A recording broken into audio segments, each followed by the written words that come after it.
नमस्कार. राज्यातील विधानसभा निवडणुकीच्या पार्श्वभूमीवर आम्ही सुरू केलेल्या माझा मतदारसंघ माझी भूमिका या विशेष कार्यक्रमामध्ये आपल्या सगळ्यांचं स्वागत. कोल्हापूरची प्राचीन पुरातन ओळख काय आहे असं जर कोणी विचारलं तर साहजिक उत्तर येतं करवीर, दक्षिण काशी. आणि या करवीर या नावानं जो मतदारसंघ आहे या मतदारसंघातील यावेळची निवडणूकसुद्धा तितकीच लक्षवेधी असणार आहे.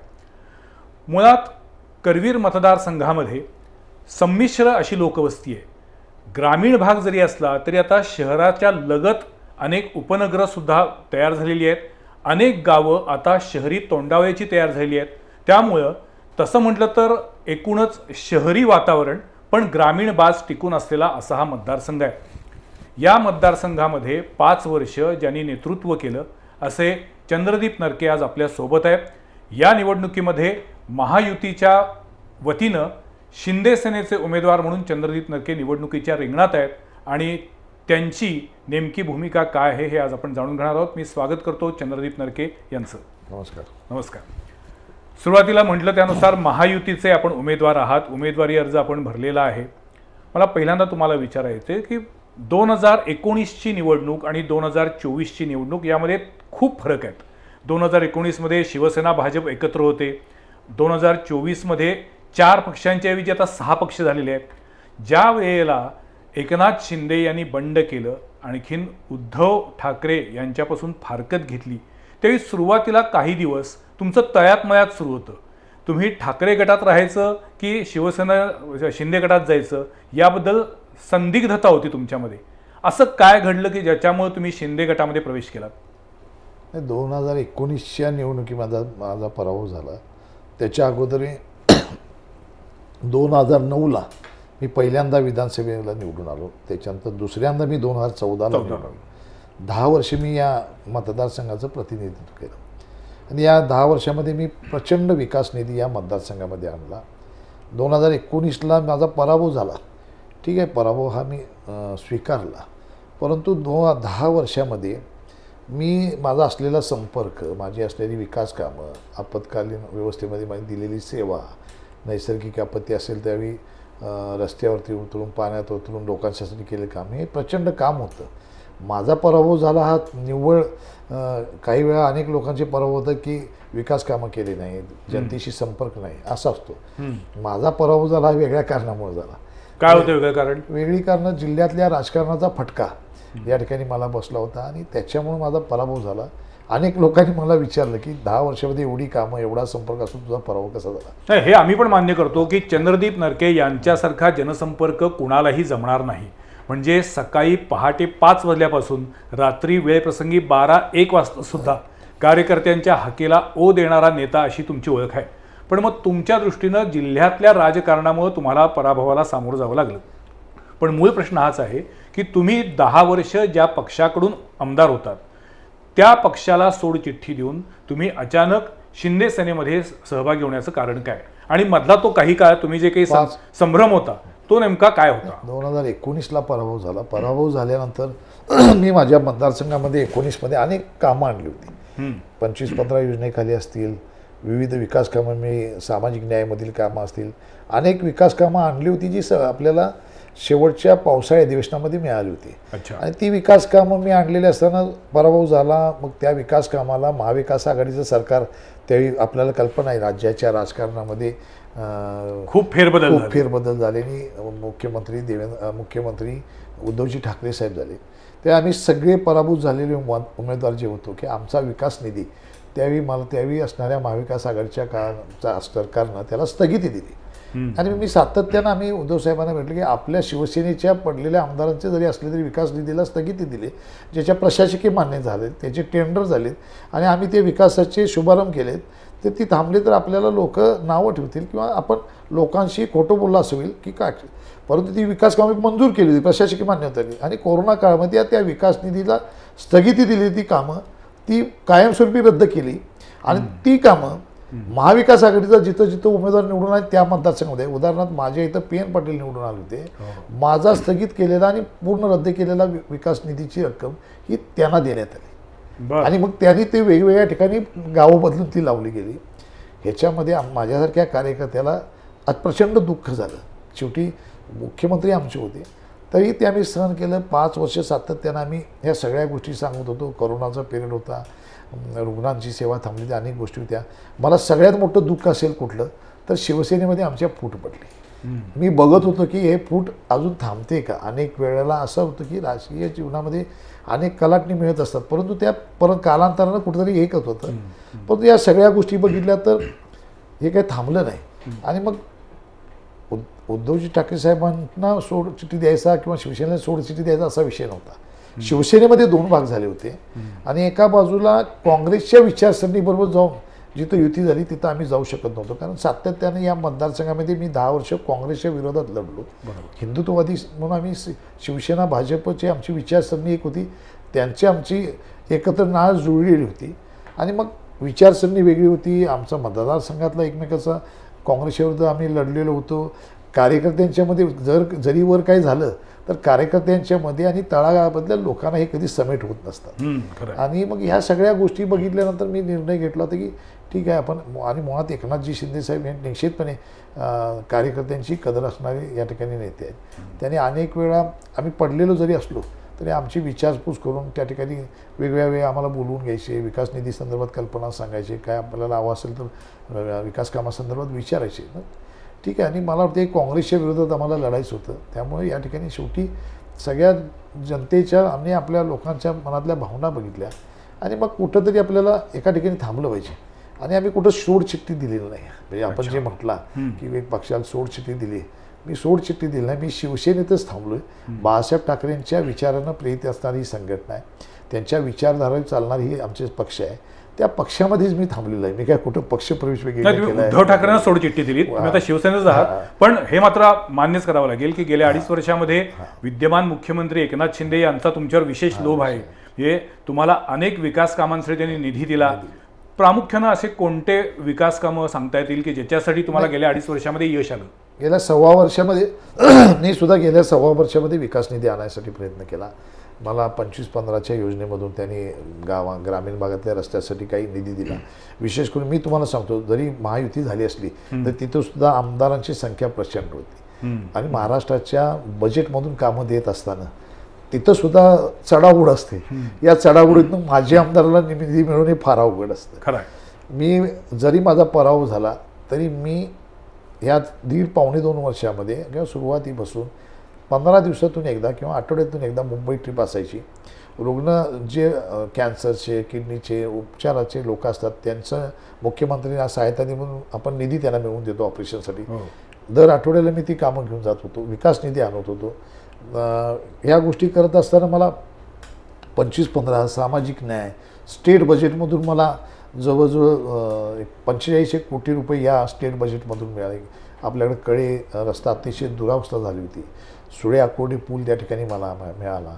वडंग्याचा तलावाचा प्रश्न एक भिजत गोंगडं पडलं होतं, जे माझ्या काळामध्ये चालू केलं होतं, पण काही कारणास्तव त्याला थांबला होता प्रोजेक्ट. तो प्रोजेक्ट थांबला होता. प्रोजेक्ट थांबला नाही, तो तलावाचं पर्यावरणमधून आपण मंजुरी केली होती. थोडीशी एक भिंत 19च्या पुरामध्ये पडलं तर त्याचं थोडंसं चेंजेस काहीतरी करायला आपण चीफ इंजिनिअरकडे पाठवलं. 5 वर्षामध्ये त्यावेळी असणाऱ्या तत्कालीन आमदारांना ते 5 वर्ष फेरबदल पण सुद्धा करता आले नाहीत. वडंगे शहराशेजाचं गाव आहे, 30 एकरामध्ये तलाव आहे. मी शेवटी एकनाथ शिंदे साहेब पर्यटन खातं त्यांच्याकडे होतं. मी पर्यटनमधनं प्रस्ताव दिला की ज्यामुळं गावाला लोकवर्गणी भरायला लागू नये आणि मला 14,98,00,000चा प्रस्ताव त्यांनी मंजूर केला. शिखर समितीची मीटिंग झाली, त्याच्या अगोदर हायपॉवर समितीची बैठक झाली. या तिन्ही समित्यामध्ये त्या ठिकाणी बैठक करून मला 15 कोटीचा निधी पर्यटन आहे. आज रंकाळ्यासारखं त्या ठिकाणी पर्यटनाच्यातून आपण प्रस्ताव केला आहे. निश्चितपणे ती काम आता चालू होईल. पर्यटनमधून पैसे मिळाले. या अनेक निधी वेगवेगळे ज्या योजना असतात त्या योजनांमधून विकास कामं आणायचा मी प्रयत्न केला. मी जर खरं 19ला मी आमदार असतो तरी विकास कामं काही शिल्लकी राहिली नसते. नाही, प्रत्येक आमदारांचा किंवा प्रत्येक निवडणूक लढवणाऱ्या उमेदवाराचा असा दावा असतो.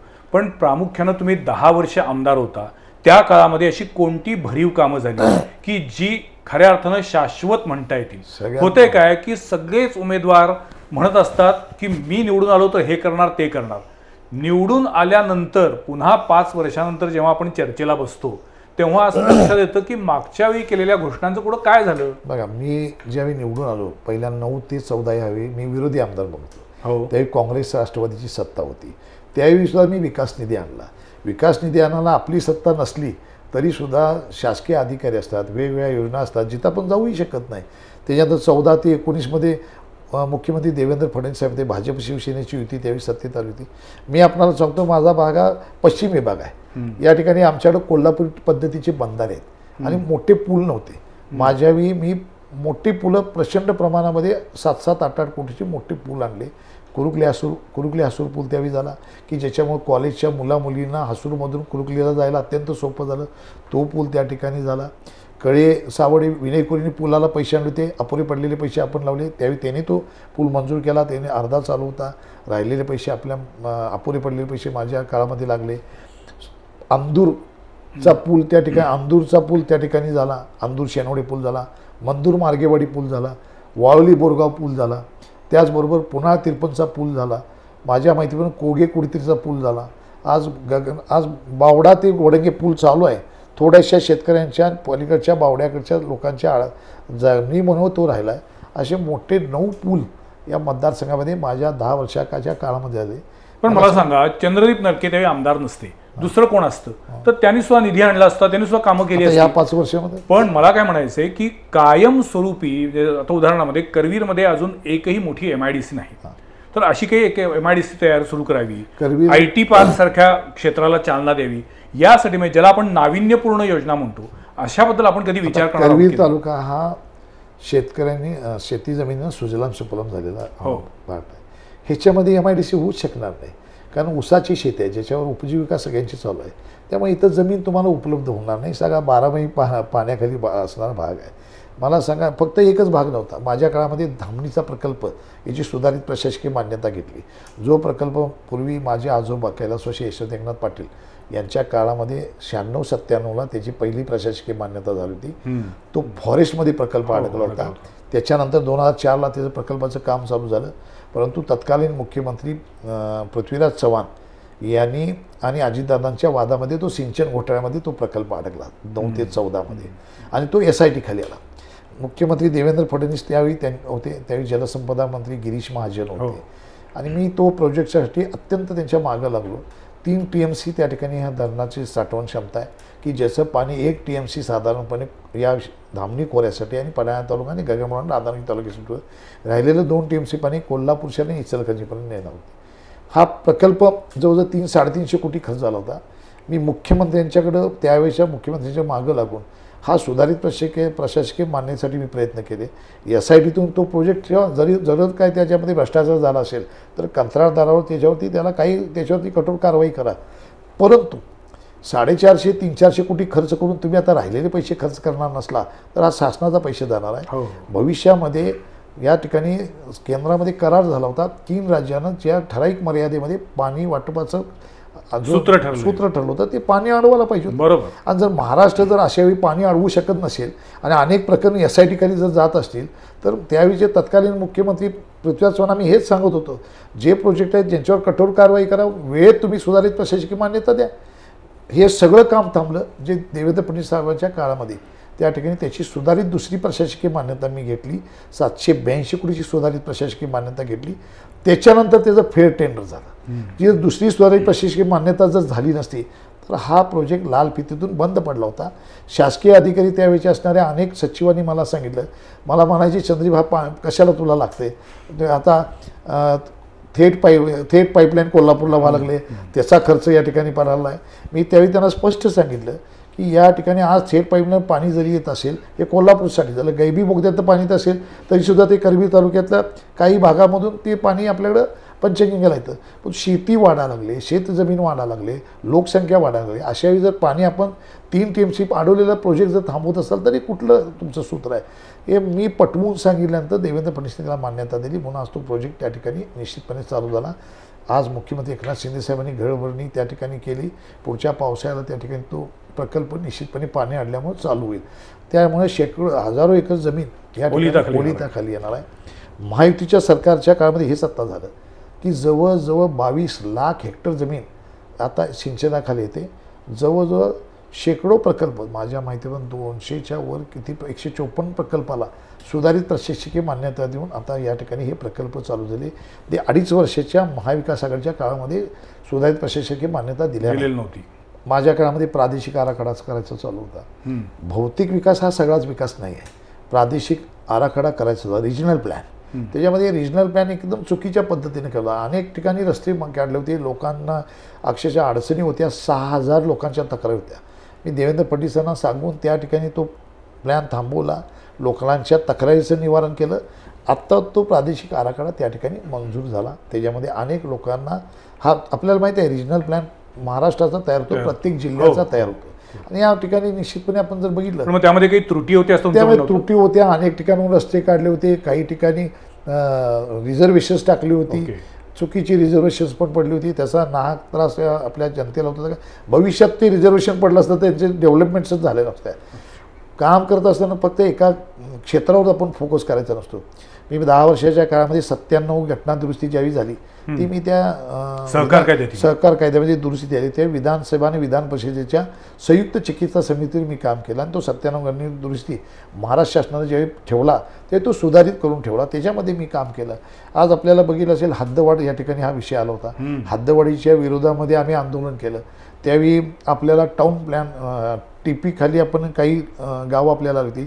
या हातकलंगडे करवीर मतदार तालुक्यातील जवळजवळ 45 गावं ह्या प्रादेशिक ह्याच्यामध्ये आली होती, प्राधिकरणामध्ये आली होती.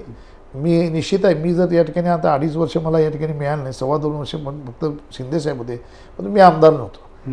परंतु हे प्राधिकरण ज्यावेळी झालं ते सेल्फ अटेस्टेशन बॉडी आहे. स्वतःच्या उत्पन्नातून ते खर्च भागवायचे आणि डेव्हलपमेंट करायचे, कधीच होणार नाही. पण कोल्हापूर शहराची हद्दवाढ हा एक पुन्हा वादाचा मुद्दा आहे. तो वादाचा, आणि मला असं वाटतं की शेवटी राजकीय गणित बघून प्रत्येक वेळेला भूमिका घेऊन चालत नाही, तर दूरगामी विचार करून आपल्याला काहीतरी भूमिका घेण्याची गरज आहे. त्याच्यासाठी दूरगामी परिणाम बघून आपण भूमिका घेतोय. म्हणून त्यावेळी ग्रामीण लोकांना शहरामध्ये यायचं नव्हतं, शहरातील लोकांना हद्दवाढ करायची होती. म्हणून तर या ठिकाणी आपण प्राधिकरण केलं होतं. पण प्राधिकरण फेल ठरलं, फेल झालं, 100% प्राधिकरण फेल झालं. माझी तर मागणी होती, मी शिंदे साहेबांच्याकडे आत्ता परवा मागणी केली होती, 1,000 कोटी रुपये या प्राधिकरणाला द्या. पण तरी सुद्धा प्राधिकरणाकडून काही होणार नाही. प्राधिकरणामध्ये सेल्फ अटेस्टेशन बोर्ड आहे, स्वतःच्या उत्पन्नातून प्राधिकरण काय चालणार आहे. सरकारने या ठिकाणी त्याला पैसे पुरवायला पाहिजे, या भागाचा विकास करायला पाहिजे. याच्यामध्ये रोड डेव्हलपमेंट्स असतील, या ठिकाणी उद्यान असतील, या ठिकाणी विविध चांगले दवाखाने उपलब्ध केले पाहिजेत. आणि शहराशी समतोल लागताना मग त्या ठिकाणी एकत्रीकरण झालं चालेल. अनेक ठिकाणी जुळी शहर आज ठिकाणी होतात, नवी मुंबई जुळं शहर झाले, पिंपरी चिंचवड झाले, चांगल्या डेव्हलपमेंट्स त्या ठिकाणी झाले. त्या पद्धतीने या विभागाचा विकास व्हायला पाहिजे होता. 100% मी त्या ठिकाणी असतो तर हे विकास कामं झाले असती. शेवटी त्या ठिकाणी पद असणं हे फार महत्त्वाचं असतं. कळेयाचा आमचा पश्चिम तालुका आहे, त्यावेळी आमच्या सगळ्या लोकांना कोर्ट कामासाठी पण्याला जायला लागत होतं. ॲडव्होकेट PK चौगलेंचं नाव मी मुद्दाम घेतो. त्यांनी आम्हाला सांगितल्यानंतर ते स्वतः पाठलाग होते. मी 2 वर्ष पाठलाग केला. कळ्याला आपल्याला स्तरीय न्यायालय आपल्याला मंजूर झालं. मी त्या ठिकाणी पोलीस स्टेशन आणलं. पश्चिमी भागातल्या लोकांना आता पण्याला जायला लागत नाही. त्या ठिकाणी आज न्यायालय झाल्यामुळे अनेक लोकांच्या पण्याला हेलपाटी वाचले. त्या ठिकाणी लोकांना बारीक सारीक रोजगार उपलब्ध झाला. माझ्या तर डोक्यात होती कळे विभाग हा पश्चिम विभागामध्ये तालुकास्तरीय सगळी कामं चालावीत, महसुली ऑफिस व्हावीत. या सगळ्या गोष्टी माझ्या डोक्यात प्लॅन होते, राहिले. त्याला ब्रेक लागला. पण आता या निवडणुकीकडे बघत असताना मुळात या निवडणुकीमध्ये आता तुमच्या विरोधी काँग्रेसचे उमेदवार आहेत. दुर्दैवानं यापूर्वीचे आमदार PN पाटील यांचं अकाली निधन झालं. आता त्यांचे चिरंजीव निवडणुकीच्या आखाड्यात असणार आहेत. एकीकडं तुम्ही काही दिवसांपूर्वी बोलताना म्हटला की राजकारण हे भावनेवरती चालत नाही, विकासाच्या मुद्द्यावरती निवडणूक लढवणार आहे. पण आता सध्याचा काळ असा आहे की सगळं भावनेवरती आणि सहानुभूतीवरतीच चालते. आत्ता PN पाटील यांचे चिरंजीव ज्या पद्धतीनं लोकांच्या समोर जात आहेत आणि भावनेचं राजकारण करतायत, त्याला तुम्ही कशा पद्धतीनं तोंड देणार? सांगा. सगळ्यात महत्त्वाची गोष्ट आहे की मी जी निवडणूक लढवतोय, मी निवडणूक लढवत असताना राजकीय जीवनामध्ये मी आहे आणि असाच आमदार झालो असं नाही. याच्यासाठी तपस्या करावी लागते. मी माझ्या शालेय जीवनापासून विद्यार्थी चळवळीपासून याच्यामध्ये मी विद्यार्थी चळवळीमध्ये काम केलेला कार्यकर्ता. NSY या संघटनेमध्ये मी काम केलं. ते काँग्रेसपर्यंत NSY संघटनेमध्ये काँग्रेसशी संबंधित होतो. मी 2009ला शिवसेनेत आलो. त्यावेळी मी विद्यार्थी चळवळीत काम करत असताना KMT भाडेवाढ असेल, STच्या भाडेवाढ असतील, विद्यार्थ्यांची शुल्क आकारणी असेल, अनेक ठिकाणी मी आंदोलनं केलेत. मी 3-3 दिवस आमरण उपोषण केलेत. आपल्याला ती माहीत असेल, आपला तर परिचय पूर्वीपासून आहे. आणि मला वाटते की विद्यार्थी चळवळीमध्ये काम करत असताना 4 जिल्ह्यामध्ये आमचं या ठिकाणी संघटना होती. शिवाजी विद्यापीठाच्या स्टुडंट काउन्सिलमध्ये सातत्यानं मी त्या ठिकाणी आमचा स्टुडंट काउन्सिलचा चेअरमन, मी 4 वर्ष सलग 4 चेअरमन त्या ठिकाणी केले होते. विद्यार्थी दशेमुळे मी या ठिकाणी संघटना बांधत असताना विद्यार्थी चळवळीमध्ये आलो, नंतर यूथमध्ये गेलो, नंतर सहकारामध्ये माझा प्रवेश झाला. 94मध्ये मी कुंभिकास्तरी साखर कारखान्याचा संचालक झाला. आज 2024 आहे. 30 वर्ष मी या सहकारामध्ये आणि सामाजिक जीवनामध्ये काम करत आलो आहे. राजकीय जीवनामध्ये पदार्पण झालं. त्याच्या अगोदर 7 वर्षे विद्यार्थी चळवळीमध्ये मी काम केलं. 37 वर्षे मी काम करून लोकांच्या समोर जातो आहे. प्रत्येक प्रश्नाची जाणीव मी या ठिकाणी अभ्यासपूर्वक केलेला आहे. विधानसभेमधील माझं कामकाज बघितलं असेल, प्रत्येक विषयावरती माझे त्या ठिकाणी प्रश्न आहेत. लोकांचे प्रश्न सोडवण्यासाठी नवीन कायदे करायसाठी अनेक सूचना त्या ठिकाणी केलेल्या आहेत. सेवा हमीच्या कायद्याच्या विरोधात अधिकाऱ्यांच्या विरोधात धडाडीनं त्या ठिकाणी बोलणारं मी आहे. जसं तुम्ही विधानसभेमध्ये आमदारांच्या आणि लोकप्रतिनिधींच्या तुम्ही संपत्ती जाहीर करून घेता, मी सांगितलेलं आहे की अधिकारी ज्यावेळी नोकरीला आलेला असतोय त्याच्यावेळी त्याकडे लिहून घ्या आणि त्याची वाचताना संपत्ती जाहीर करून घ्या. जर 7 दिवसामध्ये फाईल हल्ली नाही तर सेवा हमी कायद्याप्रमाणे त्याच्यावरती पहिली ॲक्शन घ्या. मी असं नाही, निर्भीडपणे मी व्यक्त करतो. मग माझं टोलचं आंदोलन असेल, तुम्ही बघितलं असेल, या टोलच्या आंदोलनामध्ये मी निकरानं लढलो. हा टोल शेवटी घालवला.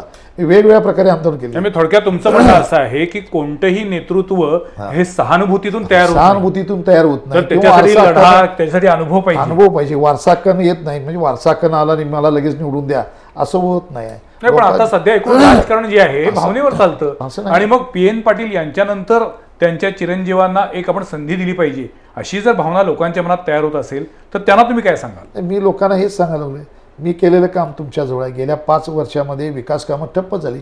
आज PN पाटील या ठिकाणी हयात नाहीत, त्यामुळे मी त्यांच्यावरती बोलणं हे मला योग्य नाही. आणि ती संस्कृती तेवढी मी पाळणारा कार्यकर्ता आहे. पण गेल्या 5 वर्षामध्ये विकास कामच ठप्प झालेत ना. लोकांना संपर्क असणारा या ठिकाणी प्रतिनिधित्व पाहिजे. लोकांना आज या ठिकाणी कधी तुम्ही फोन केला तर तुम्ही अवेलेबल पाहिजे. लोकांना मी आता एखादा अपघात झाला तर शासन पोलीस यंत्रणेला कळायच्या अगोदर माझ्या टीमला कळालं असं मी त्या ठिकाणी हजर असतो. पण खरोखर आमदारांचं हे काम आहे का? नाही काय, म्हणजे आता जनतेच्या अपेक्षा एवढ्या वाढल्या की बारीक सारीक गोष्टीमध्ये सुद्धा हे नगरसेवक पण पाहिजे, आमदार पण पाहिजे, खासदार पण पाहिजे. लोकप्रतिनिधी झाल्यानंतर, आमदार झाल्यानंतर तुम्हाला आमसेवेसाठी आपलं द्वार सदैव खुलं पाहिजे. लोकांची अपेक्षा वाढलीत. प्रत्येकाला आता 100% काम माझं झालं पाहिजे. 100 कामं केले नाही, 1-2 कामं झाली नाही तरी तो नाराज होतो. शेवटी हे बघा, ह्या स्पर्धेच्या युगामध्ये ही कसोटी आहे आणि आपण सगळ्यांच्यापर्यंत पोहोचण्याचं काम तेवढं आपण करायला पाहिजे. म्हणून मी आपल्याला 37 वर्ष करतोय. लोकांच्या समोर मी जातोय. मी केलेली विकास कामं आहेत, मी केलेली लोकांची कामं आहेत, आपत्ती व्यवस्थापनामध्ये मी केलेलं काम आहे. लोकांना साहजिक आहे, भावनेवरती चाललेलं भावनेवरती आपण साथ घालून या ठिकाणी लोकांचा विकास होणार नाही, मतदारसंघ पुढे जाणार नाही. मी आता कोणावरती टीका करणार नाही, कारण टीका करायला लागली नाही. तुम्हाला सुद्धा, माझ्या विरोधी उमेदवारांना काम करायला संधी मिळाली होती जिल्हा परिषदला. त्यावेळी तिने काय करून दाखवलं, मतदारसंघामध्ये जिल्हा परिषदेच्या ती किती वेळा केली, या सगळ्या गोष्टी आहेत. आज मी तुमच्यासमोर आमदार नसताना 5 वर्ष माझा संपर्क आहे तसाच ठेवला. अनेक लोक पराभूत झाले तर पुढे जात नाहीत. मी माझ्या विकास कामाची, माझ्या संपर्काची आहे तीच पद्धत ठेवली. आणि मी लोकांना हे सांगतोय, शेवटी भावनेवरती जर सगळं चालायला लागलं तर मग इथून पुढच्या काळामध्ये विकास कामं आणि सामाजिक जीवनामध्ये असणारी माहिती, जो लोकप्रतिनिधी होतो त्याला सर्व प्रश्नांची जाणीव पाहिजे. मग त्याच्यामध्ये कला, क्रीडा, सांस्कृतिक क्षेत्रापासून त्याचा सहभाग पाहिजे. मी स्वतः खेळाडू आहे. मी अजून मॅरेथॉन स्पर्धेमध्ये 20-20 किलोमीटर धावतो.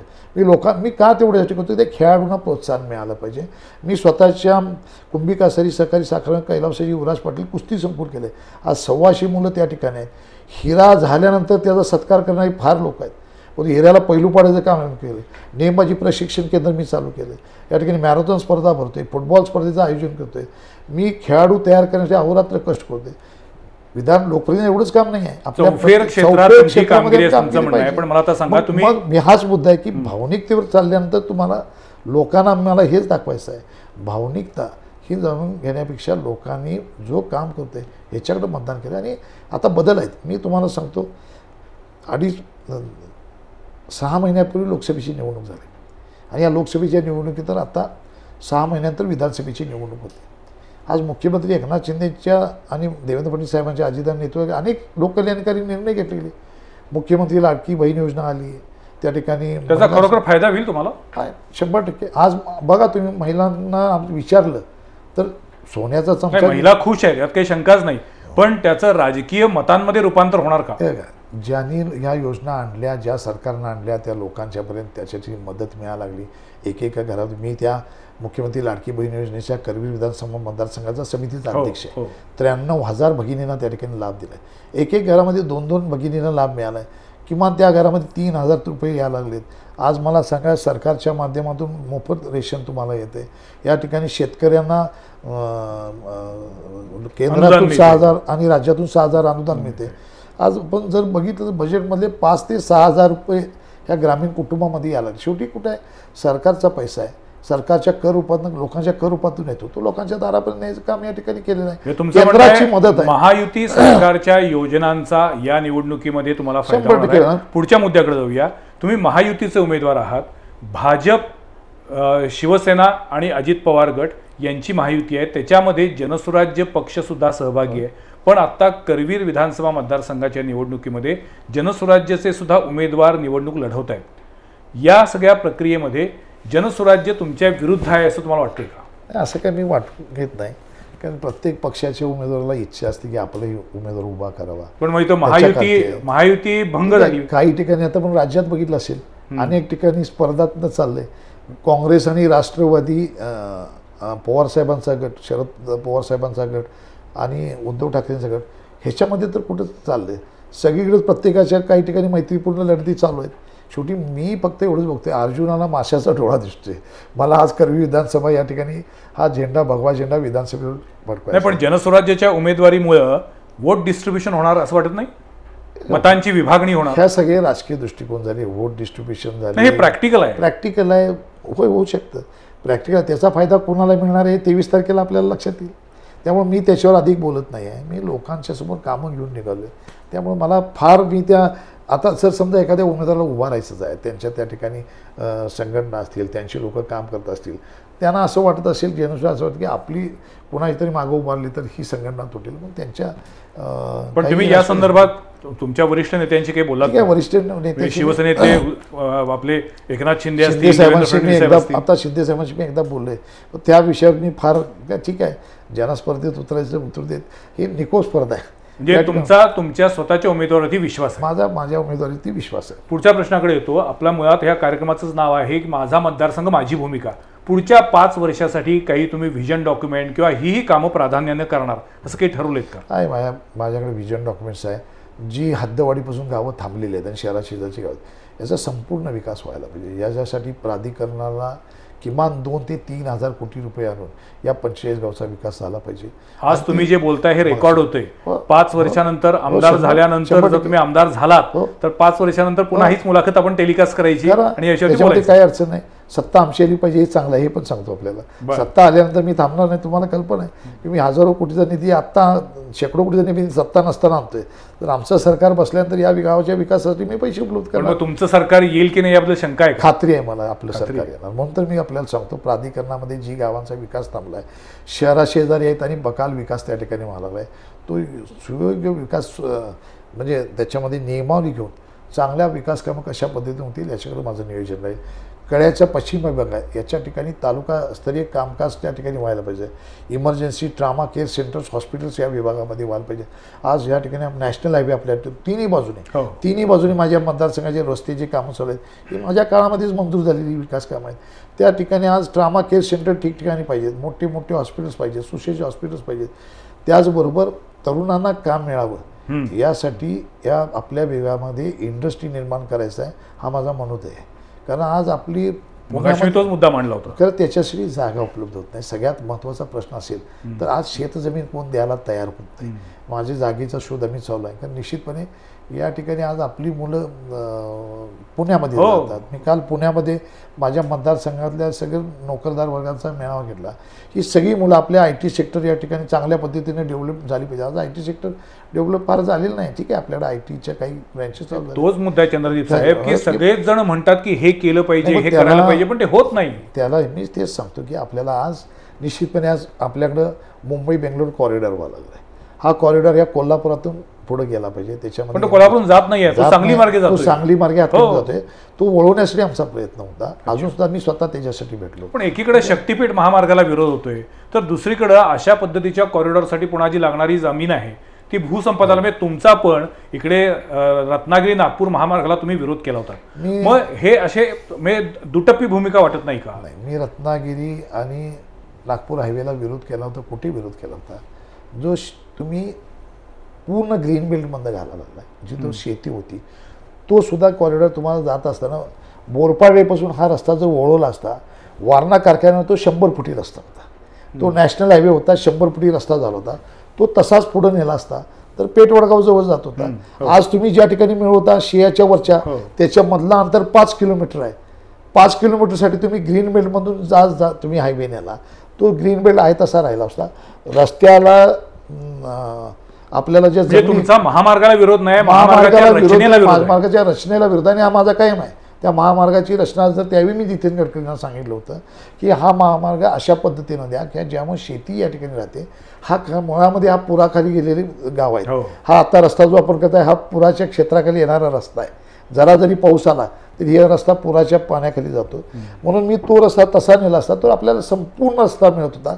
तिकडच्या लोकांची मागणी त्यावेळी होती, त्या लोकांनी मागणी केली होती आणि हा रस्ता पूर्णपणे पुढे जात होता. त्यावेळी हा मार्ग माझा विचारात घेतला गेला नाही. माझा डेव्हलपमेंटला कधीच विरोध नाही. मग चुकीच्या पद्धतीनं डेव्हलपमेंट व्हायला लागले. मी स्वतः BE-CIVIL आहे. मी सगळं नकाशावरती त्यावेळी पटवून दिलं होतं, पण पर्यायाने ते झालं नाही. त्यानंतर मी 19ला नव्हतो, त्यामुळे 5 वर्षामध्ये झालेल्या अलाइनमेंट किती वेळा त्या लोकांनी बदलल्या, कोणाकोणाच्या फायद्यासाठी बदलल्या, तेही तुम्ही तपासून एकदा घ्या. आणि मग आपल्याला 2019 ते 2024 मध्ये आमदार नसल्याचं शल्य तुमच्या मनात खूप मोठं आहे. खूप आहे. 10 वर्ष काम केलं, याच्यापेक्षा 5 वर्ष ब्रेक लागला, हे तुम्हाला जास्ती जिव्हारी लागलेलं आहे. जिव्हारी एवढ्यासाठी लागलं की ह्या 5 वर्षामध्ये बऱ्याच अंशी विकास कामं, अगदी गतिमान विकास कामं झाली. सेंट्रल गव्हर्नमेंट मागं होतं, या 2.25 वर्षामध्ये तर त्याला फार गती लागली. पायाभूत सुविधेचा जर आपण चौफेर विकास झालेला बघताय, कामं झाली नाही तशी नाही, चौफेर विकास व्हायला लागला आहे.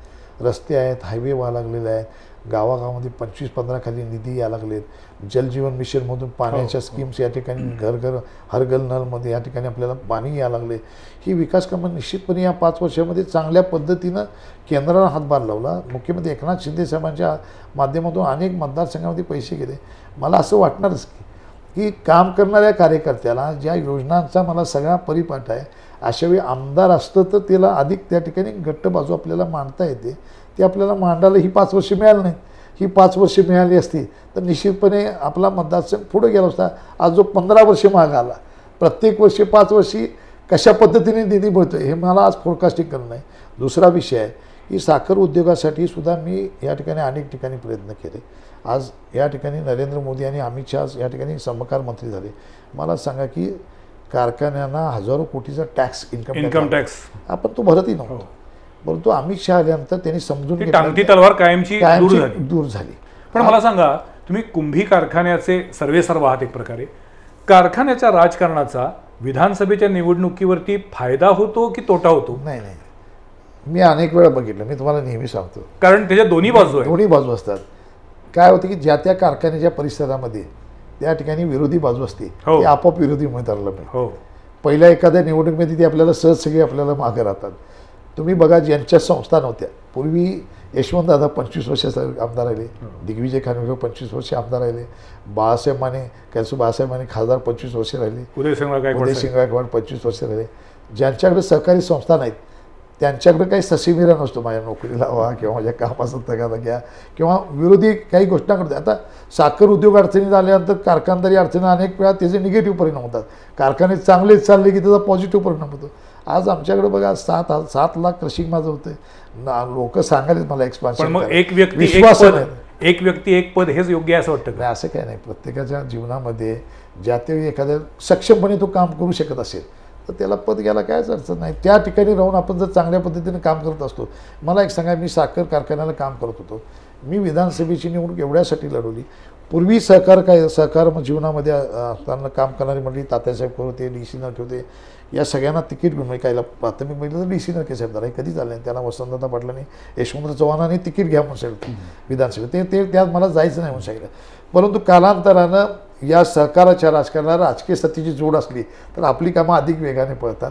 मी ते सिद्ध करून दाखवले. माझा कोजनचा प्रोजेक्ट मी 13 महिन्यामध्ये उभा केला. सगळ्या परवानग्या त्या ठिकाणी राजकीय सत्तेची जोड असली तर आता कामं या ठिकाणी लगेच होतात. त्यामुळे कुठं नाही, सगळ्यात साखर कारखाने असतील, वेगवेगळ्या सहकार क्षेत्रातील माणसं राजकीय जीवनामध्ये आले. शेवटी मी काय बघतोय की आपल्या मतदारसंघातला, आपल्या जिल्ह्याचा या ठिकाणी विकास झाला पाहिजे. तो निधी आपल्या मतदारसंघामध्ये आला पाहिजे. विकास फक्त भौतिक विकास नाही, अनेक गोष्टी आहेत. आता खंडपीठासाठी सुद्धा आम्ही प्रयत्न करायला लागलो. मी स्पोर्ट्स अकॅडमी या ठिकाणी चांगल्या पद्धतीने व्हावी यासाठी मी हे करून आम्ही पुढे निघालो आहे. मी आज माझ्या परिसरामध्ये खेळासाठी प्राधान्य मी पहिल्यांदा देतो आहे. या सगळ्या गोष्टी करून मी पुढे निघालेलो आहे. म्हणून मला वाटतं की विधानसभेला जाणं माझ्यासाठी एवढ्यासाठी आहे की मी एक सांगतो, मी अनेक लोकांना प्रतिष्ठेसाठी पद पाहिजे. आता मी नावं घेत नाही, आपण परत त्याकडे. मला प्रतिष्ठेसाठी पद लागत नाही. माझ्या मतदारसंघामध्ये विकास कामं आणणं आणि सगळ्या क्षेत्रातल्या बाजू आपण त्या ठिकाणी प्रभावीपणे मांडून त्यासाठी विकास निधी आणू शकतो. म्हणून मला या ठिकाणी हे पद लागतं. चंद्रदीप नरके स्वतः उत्तम फुटबॉल खेळाडू आहेत. त्यामुळं कुठला चेंडू कुठं तटवायचा, कुठला चेंडू बरोबर गोलमध्ये जाईल अशा दृष्टीनं टोलवायचा, हे सगळं त्यांना व्यवस्थित जमतं. राजकारणामध्ये सुद्धा कोणता प्रश्न कुठंपर्यंत नेऊन मांडायचा, कुठं सोडायचा. आणि आत्ता त्यांनी अतिशय मोठ्या मनानं सांगितलं की निवडणूक लढवण्याचा प्रत्येकाला लोकशाहीने दिलेला अधिकार आहे. त्यामुळं महायुतीमध्ये सुद्धा जर आणि कोणी निवडणूक लढवत असतील तर त्यांचं स्वागत आहे. आणि सगळ्यात महत्त्वाचं म्हणजे 5 वर्ष ते आमदार नसल्यामुळं 10 वर्षाच्या काळात केलेल्या विकास कामांना ब्रेक लागला, ही त्यांची खंत आहे. मला असं वाटतं की इथून पुढच्या 5 वर्षाच्या काळामध्ये तुम्ही तुमचा विकासाचा बॅकलॉग भरून काढणार आणि पुन्हा 5 वर्षानंतर आपण याच ठिकाणी येऊन त्याबद्दल बोलणार, अशा पद्धतीचं आज आपण इथं ठरवूया. आणि आजच्या या चर्चेमध्ये तुम्ही तुमची विस्तृत भूमिका मांडलीत, याबद्दल तुमचे आभार मानतो. तुम्हाला शुभेच्छा देतो. करवीर विधानसभा मतदारसंघ हा तसा भौगोलिकदृष्ट्या खूप मोठा आहे आणि मला असं वाटतं की कदाचित 2029च्या निवडणुकीपर्यंत या सगळ्या मतदारसंघांची पुनर्रचना होईल आणि करवीर मतदारसंघामध्ये कदाचित 2 विधानसभा मतदारसंघ होतील सुद्धा. सो 2024 ते 2029च्या या निवडणुकीमध्ये चंद्रदीप नरके हे महायुतीचे उमेदवार म्हणून लोकांच्या समोर आलेले आहेत. त्यांची भूमिका त्यांनी मांडलेली आहे. आज आमच्या स्टुडिओमध्ये आलेल्या चंद्रदीप नरके यांचे मनापासून मी पुन्हा एकदा आभार मानतो. धन्यवाद.